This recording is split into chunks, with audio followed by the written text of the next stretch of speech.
my name is Alejandra, and I'd like to welcome you back to another Ventura Voices episode. We will be diving into the exciting work that's happening in our Environmental Sustainability Division, and we are joined here by Arriana Rabago and Logan Babcock. Our sustainability team helps us keep in balance with our environment and protect what we love. Can you guys tell us a little bit more about your work and your team? Yeah, so Logan and I are on the Environmental Sustainability Division in the Public Works Department at the City of Ventura. And our team was born in the 90s out of a state requirement to actually reduce landfill waste when California was really concerned about landfills running out of space. And now we work on all kinds of programs, really diverse and robust, from climate action planning to more waste reduction. We also have other members on our team that work on projects related to stormwaters and street maintenance, but we're here to talk mostly about the programs we directly work on. Amazing. It's a huge department, and you guys work on a lot of different projects. Can you please discuss the city's commitment to sustainability and its alignment with all the state and national environmental goals? Yeah, I can talk about our climate action and resilience plan. It's part of the city's general plan update, and the state of California requires us to have a climate action plan as part of that update. It's a policy guiding document that's going to help us reduce greenhouse gas emissions in line with state targets. So our CARP sets us to reduce greenhouse gas emissions. We use 1990 as kind of our baseline, and we're going to reduce 40% below those 1990 levels by 2030. That's amazing. That sounds like a lot of work. And I'd like to go in at a local level, how these goals are aligned with our council goals. Yeah.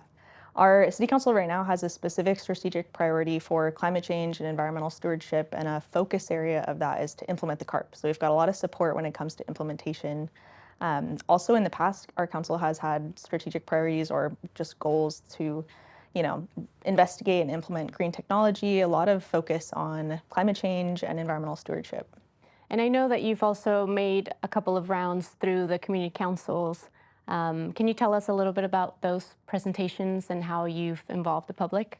Yeah, we love it. When community councils reach out to us for a presentation, I've done a couple, one virtual, one in person. We kind of meet them wherever they are. They meet infrequently, so whenever I can get on an agenda to meet and present a community council with the background on the CARP, how it affects them, and how they can get involved, I love doing that. That's great context. Thank you, Logan. So speaking of partnerships and community, there is one particular program that is very popular, and is the food waste recycling program. Can you tell us a little bit more about that? Yeah, the food waste recycling program allows our Ventura residents and businesses to recycle food waste. And we've actually been doing food waste recycling in Ventura for a long time, with other state requirements once required businesses to recycle organic waste, including food waste, but now it's just expanded so much more. All residents have access to the program, including apartment complexes. So this just means that residents can now place food waste either in a designated food waste cart if they live in an apartment, in their yard waste cart if they live in a single family home. And it's an amazing program that really has great environmental benefits.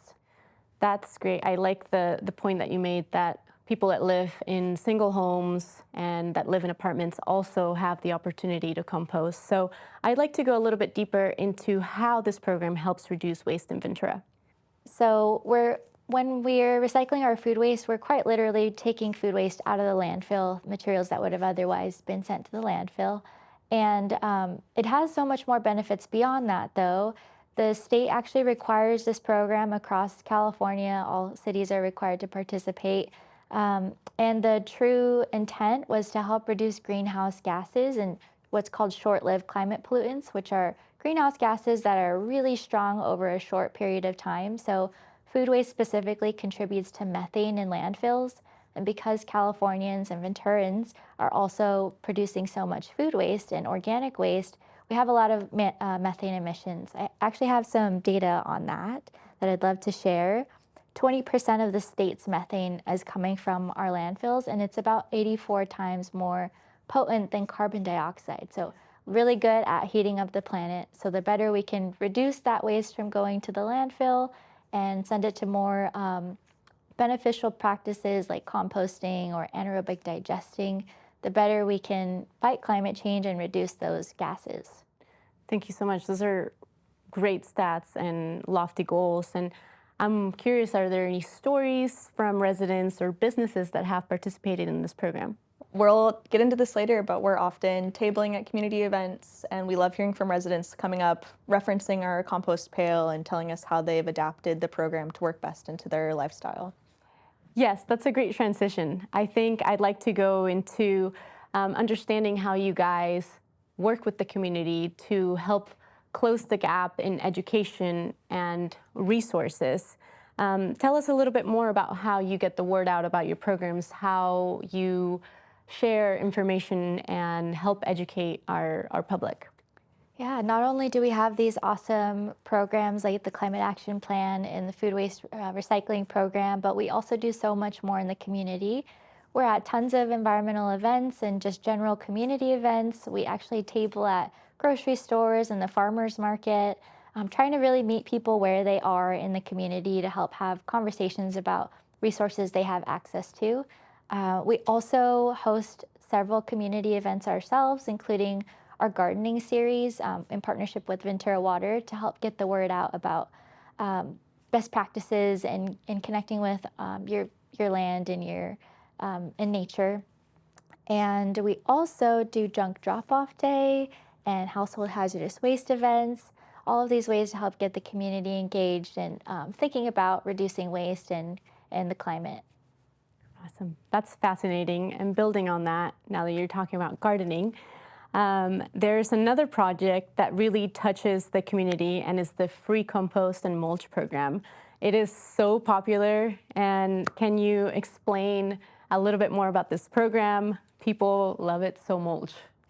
So mulch. I love that. That was awesome. Yes. So this is a first of its kind in the nation, definitely in the state, program where we're providing free compost and mulch to Ventura residents through a variety of different means, which we can talk about in a sec. But the program was developed out of state requirements. Again, cities across California are actually required to help kind of close the loop on the food waste recycling process by purchasing the end product of composting or whatever the practice is to reduce the food waste. And for us, we're deciding to purchase compost and mulch and give that back to residents. So in a way, it's helping close the loop of, we're providing food waste and organic waste and then creating mulch and compost to benefit our residents. I'd like to learn a little bit more about the benefits of this program and why, if, say, I own a home or if I have a small area in my apartment, how does my garden benefit from compost and mulch? Yeah, so compost and mulch, compost specifically can help sequester carbon, which means it just holds on to carbon from the atmosphere really well, which we want more of that. We want to help get some of the carbon out of the atmosphere and hold on to it in other places. So compost can help your soil do that, which is awesome for helping fight climate change. And mulch, when you cover your garden or your landscape with mulch, it helps prevent water from evaporating. So we're hanging on to water, which means we have to water less, and we're conserving water, which is awesome. Yeah. Mind blown by the simple things that we could do to help within our space. Even if I live in a small apartment, I can help support my environment. So exactly. That's great work. And we will let everybody know how they can get involved and where the events will happen. Yeah, and can you tell us a little bit more of how people can go and get their mulch and compost? Yeah, we make it readily available for every resident. We've got what we call standing piles, big piles of mulch and compost that we replenish on a weekly to biweekly basis, and those are at Cornucopia Community Gardens. It's self-serve, so you can back your truck in, load up a couple buckets of compost and mulch, and take them home to your home projects. We also like to take it other places in the community. Not everyone can make it out to Cornucopia, so once or twice a year we have different events to distribute the mulch and compost. This November we have mulch giving, and then we also have a mulch madness in March. But we'll basically bring the mulch and compost to you. So we'll dump out big piles. Residents can sign up and register for how much they'd like to take home. again, pull your truck up, load up a tub, and take it back to your home garden. We also allow residents to access the program directly through Agriment. So we have a coupon code program. There's more information on our website, but essentially you can use a coupon code on Agriment's website and pick it up from their facility in Oxnard, or pay a delivery fee to have it delivered directly to your home. This is an awesome opportunity for folks that are looking for larger piles, more than just a couple of buckets. And yeah, great way to start landscaping your home and conserving your resources. Now that we've dug all that up, thank you so much. I hope everybody really does take the opportunity to get out there. And it's accessible, and hopefully folks will take the opportunity to just make it to the events. And let's branch out fully, pun intended, into the Green Schools program. Tell us a little bit more about Green Schools. Yeah, Green Schools is a program that I help manage. It's been around for a long time. It's basically our direct outreach to early education and all grade levels of students in Ventura. Specifically, we are in K-5 schools. We do back to school assemblies, and we kind of help rule set at the beginning of the school year how to sort your trash at lunchtime. It's reinforcing the compost program throughout the city, and it also teaches kids what happens to their waste after it leaves campus. We educate them on how recycling works, what compost is, and how they can use it in their gardens. We like to say your food scraps or your leftovers help feed the earth. It kind of helps them understand what's happening to food waste and why it's important to separate it from their trash. We also do environmental science lessons. So we come back in the springtime. We're in classrooms individually. We've got environmental science lessons tailored for each grade level. We talk about water science, compost. We bring in worms for third graders to look at, helps them understand the compost process. We've even donated, and we have a program to donate worm bins to schools if you've got an interested teacher, helps them connect the food waste composting process all back to their curriculum. Do you have any student engagement stories? How do you work with different nonprofits that are also in the environmental sector? Yeah, great question. So the Green Schools program is super malleable. We like to meet teachers where they are and provide services to help them supplement their workload and what they're trying to teach their students. Every year we help the Merito Foundation, a local environmental nonprofit, with their ECOA challenge. It's a long acronym, but it stands for Energy Efficiency to Fight Climate Change and Ocean Acidification.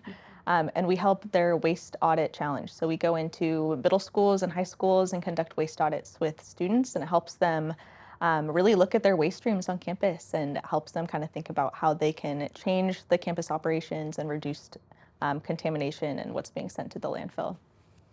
We'll also do one-off lessons. So right now I'm helping prep a air pollution and water pollution science lesson for a batch of sixth graders. This past month, we also did a microplastics lesson for a group of middle schoolers. So it's really malleable, and we like to just be a resource for the community since we are the sustainability team for them.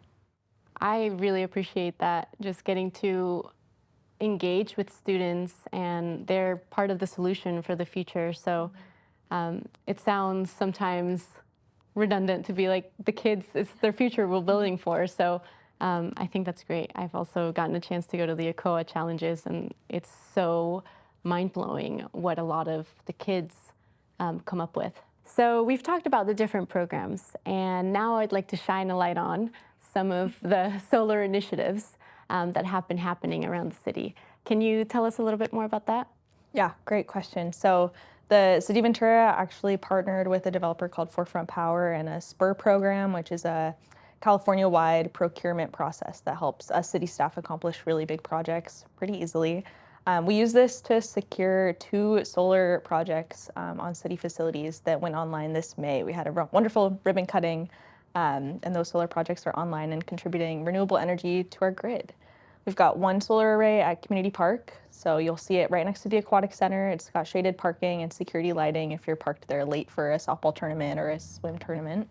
That solar system at Community Park is offsetting 96% of the electricity used on site, which is amazing.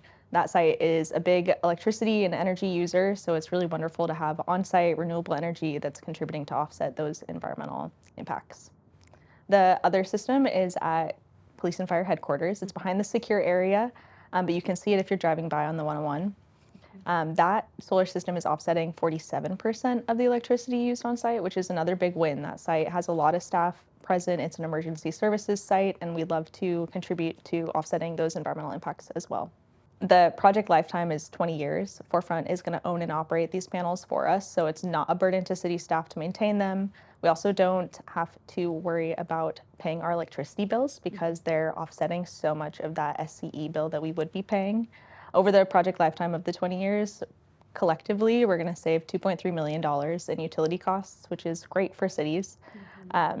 And that conservative estimate is probably going to grow. SCE announced a couple rate increases since the panels went online in May, so I'm really excited to see those savings stack up. Because of this partnership that we have, the city didn't have to pay anything upfront for these solar projects. So it came at no cost to the city. It's going to save us money in the long term. It's a really good investment. Thank you. And we have a couple of videos on you guys' website where people can see the beginning of the project and also see the ribbon cutting and see all the final work that you guys have done for this. Now that we've talked a little bit about infrastructure, some of the projects that are supporting renewable energy, I'd like to shift into how we empower local businesses. So can you guys share a little bit more about Green Business Certification Program? Yeah, I can chat about that. So our department supports the California Green Business Network. It's part of a larger California statewide network of green businesses. If you're a local business, you can get in contact with us. We've got a designated program representative who can walk you through the process. But essentially, depending on your business type and the sector that you work in, there's a checklist of best practices, something as simple as, do you have LEDs in your office? What are your transportation modes if you're a business on the go? Stuff like that to kind of evaluate your environmental impact and if you're doing the most when it comes to sustainability as far as environmental stuff and then also just business practice. About how many businesses are involved in the Green Business Certificate Program? Within the city of Ventura, we have 120 certified green businesses. And if you're walking downtown, a lot of them have a little sticker in their window that say California Green Business Network Certified Green Business. It's a great way to identify where you should shop locally if you want to support the Green Business Network. And if I was a business, how do I get involved? How do I start the process? Yeah, I would say just reach out to us. We've got a designated program rep, like I said, who works with us to help certify green businesses. She would walk you through step-by-step the process of the certification and then help put together a video upon your certification. There's also opportunities for the businesses involved to get rebates if they want to install greener lighting or other kind of practices that would help further their environmental sustainability. So is this program only available for businesses? This program is actually eligible for nonprofits as well. So if you're a nonprofit and you want to get certified, that's definitely encouraged. That's incredible. That's a lot of information and a lot of events and programs that you guys manage to help our community be a little bit more in sync with our environment. So looking forward, what projects or goals do you have for the next few months, next couple of years? Yeah, great question. The Climate Action and Resiliency Plan is actually going to council later this October to be adopted. Once that's adopted and a finalized plan, the website that accompanies it will go live, and it's going to have a library of resources for residents to learn more about climate adaptation and how to reduce their environmental footprint and also how to get involved. We're also always looking to increase participation in the food waste recycling program, so ongoing education and helping folks get started is also a goal of ours. It's inspiring to see all the work that you do. And if I was a brand new listener or somebody that wanted to get involved in your programs or events, what would be the first step? I think we would recommend signing up for our newsletter, following us on social media. That's at Sustainable Ventura on Instagram, Facebook, and we even have a YouTube channel where we post educational videos so you can learn more about what we do, how to get involved. Our newsletter is bi-monthly, so every other month we're helping tell the community about how they can participate in our programs.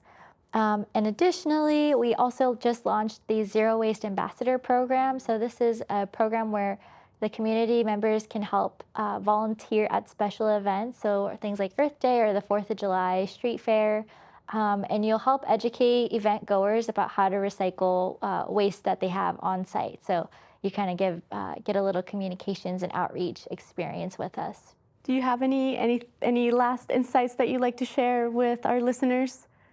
Yeah, I think that starting with the newsletter is a great way to get involved. Like I said, we're also out in the community a lot. So if you see our green tent, it says environmental sustainability, come up to our table and say hi.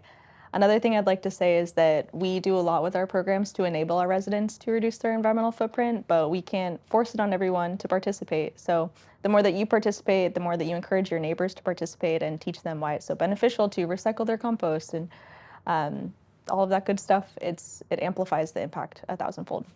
I think you guys are such great leaders in this space, and a lot of the work that you do is kind of behind cameras and also in community events and in schools. And I really appreciate your leadership in this space. And to our listeners, we hope this inspires you to take part in these programs and events. Check out the website for more information, and we'll definitely add all of the notes to all the programs that they connected with us today about. And thank you so much for listening.